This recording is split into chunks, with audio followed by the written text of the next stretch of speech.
let's put two and two together. Okay, these are the unified field considerations that I'm having here. We look at what science has found out, and then we look at what we experience with our consciousness to verify, because we're the ultimate viewer. If it's true, the question of truth only matters to the ultimate viewer. Nature doesn't care if things are true.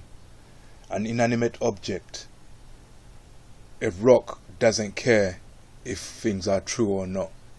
Only sentient beings care about it. The viewer cares. So, as we're putting things together, putting two and two together, I'm finding that some of the latest scientific discoveries, especially in this century, in fact confined to this century, after 2000, have started to correlate with some of the, how should I put it, some of the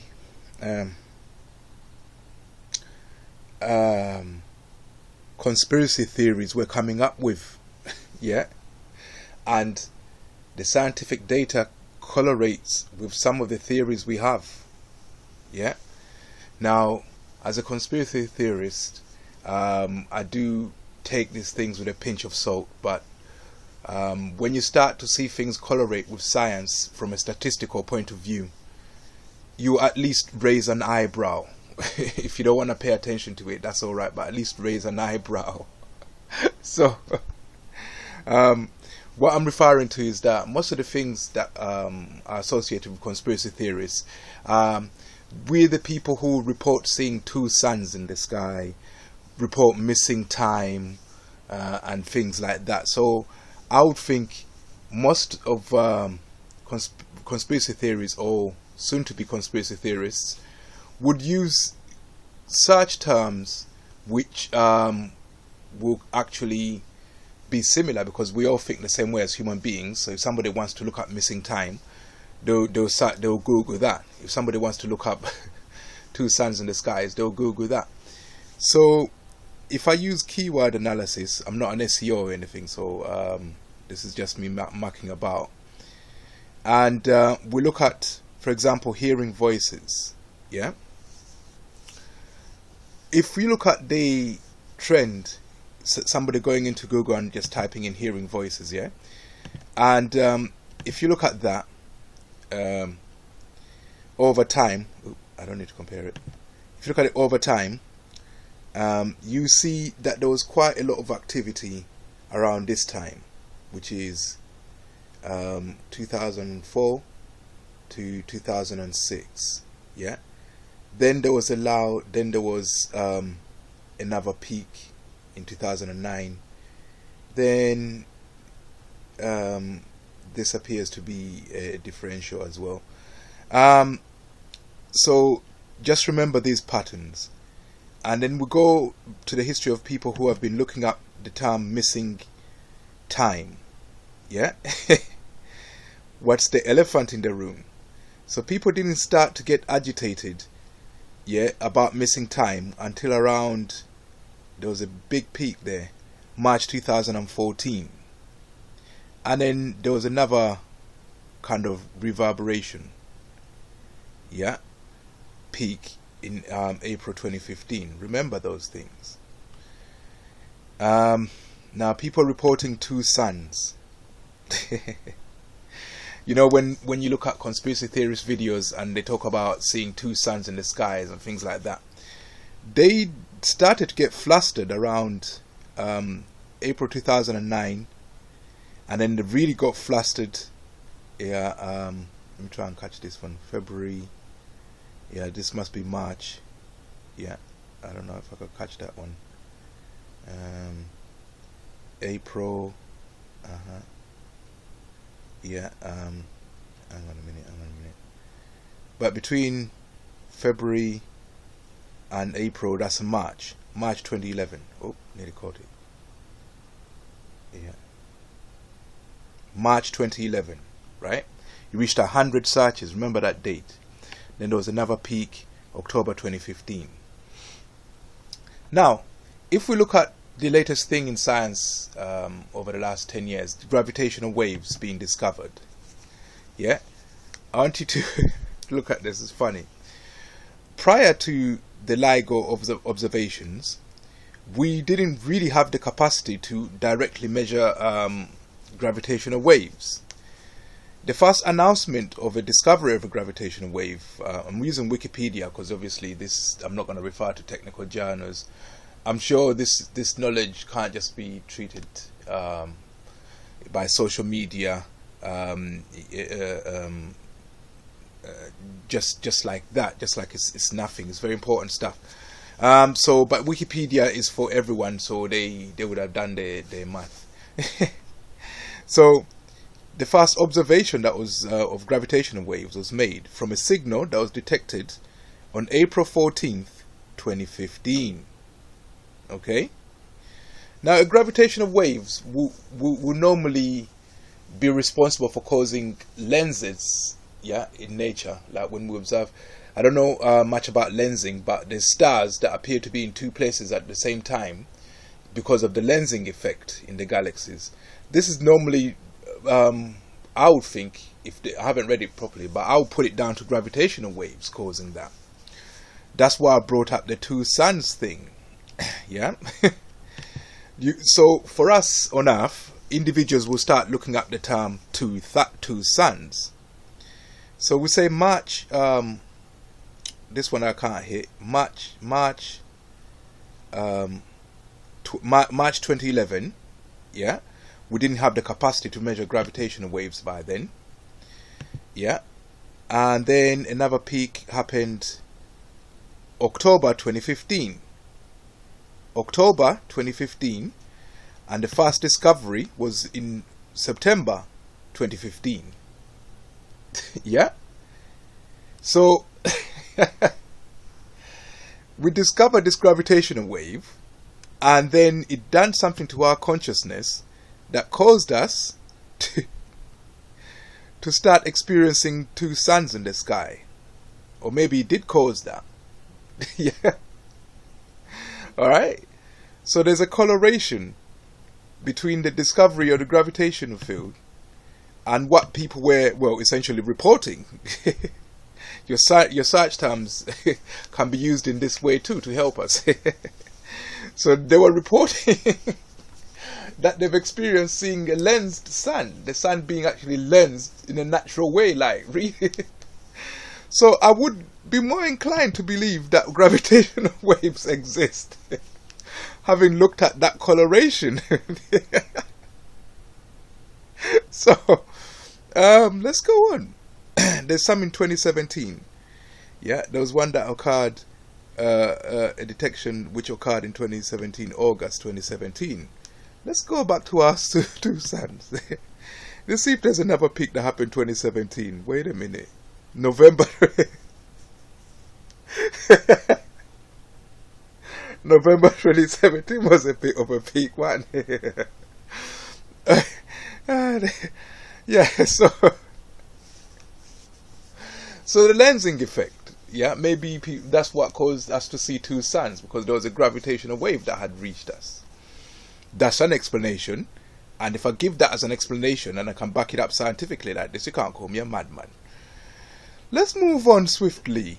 Not really. Let's try and stay there. So back to the hearing voices. Yeah, this happened just before 2015, September 14, 2015. We didn't have the ability to measure what was happening then. Yeah, in terms of gravitational waves. Yeah, and in 2015 when it was discovered, I can't see anything that really stood out. 2015. Yeah, no, I don't see anything in terms of people hearing voices. 2017 though, there was a potential here that's interesting, but again, still within a normal line here, nothing there. But stuff that was happening in 2005, 2004, we really won't know. Yeah.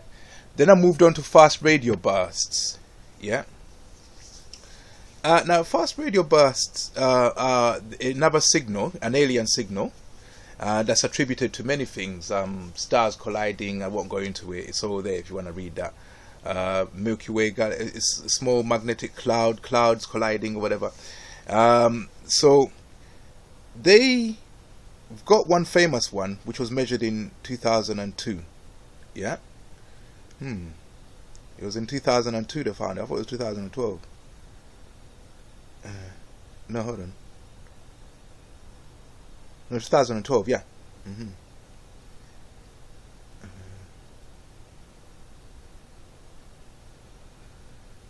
Okay. Yeah.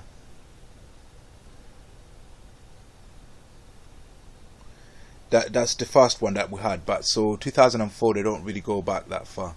There was one that happened in 2001. Yeah.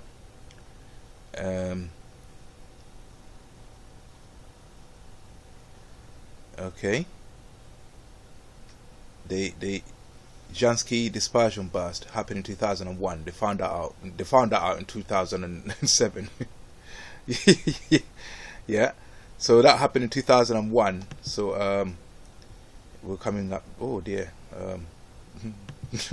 What did happen in 2000? So anyway,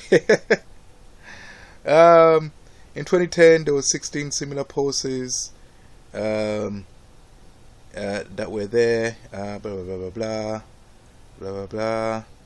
Yeah. They found one here in 2011.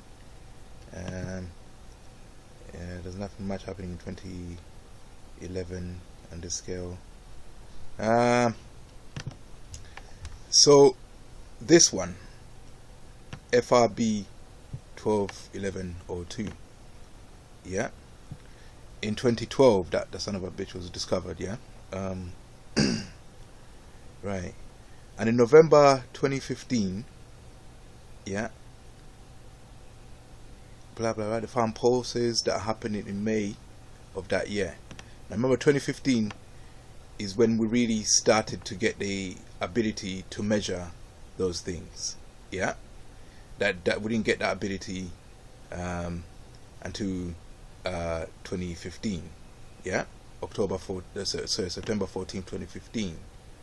Yeah, so when it comes to that date, we know that we could measure the gravitational wave that was causing this. Prior to that, we don't know what caused them, but they also correlate with the gravitational waves. Yeah. So in May we had one. Blah blah blah blah blah blah blah blah blah. On December they announced in the same direction that there was November 2015 that we had one. Now remember, we started measuring them and we found one on September, and in November that happened. Yeah, hold on. 4 on there. 141. Yeah. So and then 2018, and so forth. Yeah. So this FRBs could also be lensing, isn't it? Yeah, where light is kind of going in and out of existence, and or skipping time entirely. So you hear the same pulse, but spread across time.